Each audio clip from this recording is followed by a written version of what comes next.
Jadi kesyirikan hari ini lebih dahsyat. Kesyirikan hari ini lebih dahsyat. Nah, masuk rumah seharusnya syukuran, ya, manggil karib kerabat, manggil tetangga. Ini yang dipanggil siapa?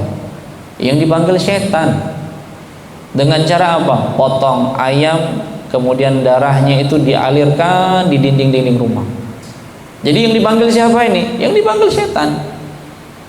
Demikian. Ketika dalam waktu tertentu ini nggak diberikan lagi, maka penghuni rumah bakal diganggu.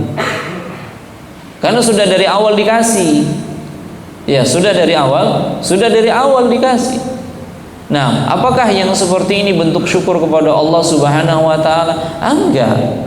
Undang orang, kemudian makan di dalam rumah, kemudian ketika masuk rumah bacakan surat Al-Baqarah, banyak ibadah di dalam rumah. Bukan yang dilakukan oleh sebagian orang untuk apa? Sembelih, namun sembelihannya itu bukan untuk manusia. Ya, bukan untuk makan-makan, tapi untuk mengalirkan darahnya di dinding-dinding rumahnya. Membuat gedung pencakar langit, ya, kepala-kepala kerbau ditanam. Supaya apa? Supaya kokoh dan seterusnya. Nah, jadi ini kesyirikan yang nyata. Ikhwani fiddin, hadani Allah wa iyyakum jami'an.